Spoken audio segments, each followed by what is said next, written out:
Hey guys, it's Dr. Berg here. I wanted to touch on the difference between eating raw vegetables and cooked vegetables. First of all, the purpose of eating vegetables is to get the vitamins and the minerals that you need from a good source. Okay? Now, when something is raw versus cooked, the difference is raw has enzymes in that vegetable. Enzymes are very, very good for you, and that helps break down the food, and it gives you great properties, health properties.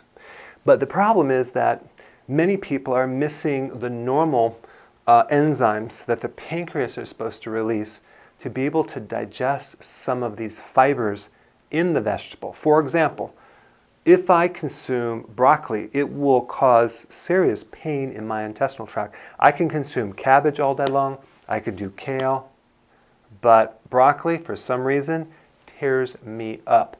So that's not necessarily an allergy, it's a missing enzyme that creates inflammation. And I'll feel like I have a cramp for the next hour, so it's very uncomfortable. So what that means is that somehow along the line, I had some damage in my pancreas and I couldn't generate those enzymes.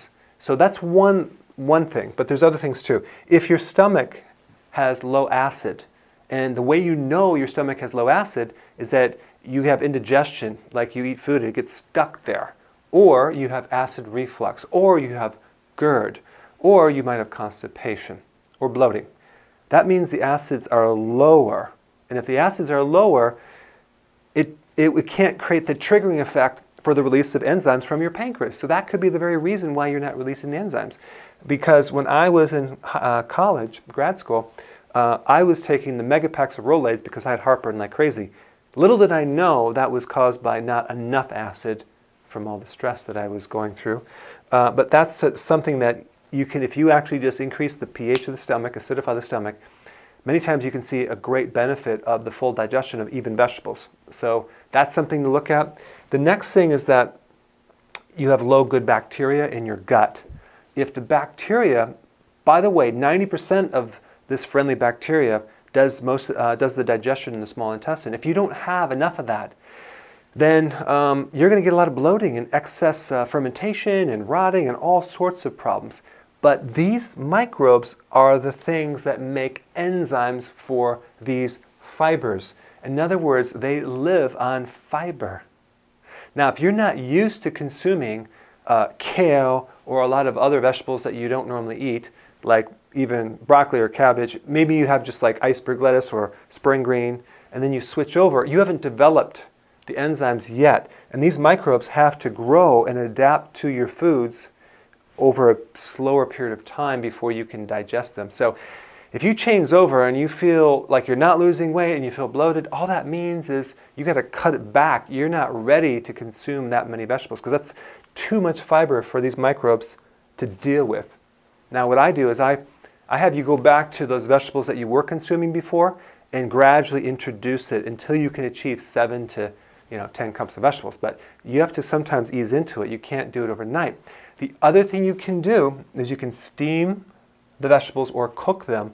That way you can break them down a little bit more and it's a lot easier on the system to digest. And you still get the same minerals. You might not have all the vitamins, but you still get the good minerals that you need from these vegetables. So that's one way. And then also fermented vegetables like sauerkraut, kimchi, all these fermented pickles, those are really easy to digest because the lactic acid from the bacteria that they make that from has already broke it down for you. So you can consume some of that and that will really help your system. But again, some people can't tolerate too much. So what I like to do, go for some raw, but try not to go too much to the point where you feel bloated. So you have to adjust that, adjust the amount of raw vegetables until you have no bloating, okay, and no side effects. But again, we have to slowly go into this. Make sure you maybe increase your acidity in your stomach, maybe use a probiotic to start building it up, or just start off slowly introducing over time so you can develop your own microbes and your body can adapt to that situation, okay?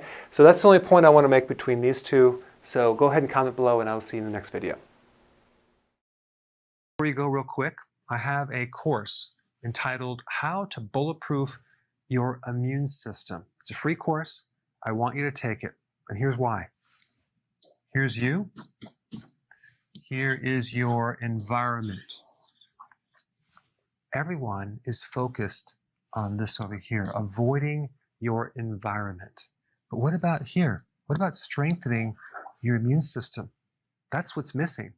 This course will show you how to bulletproof yourself, and so you can tolerate and resist your environment much better by strengthening your own immune system.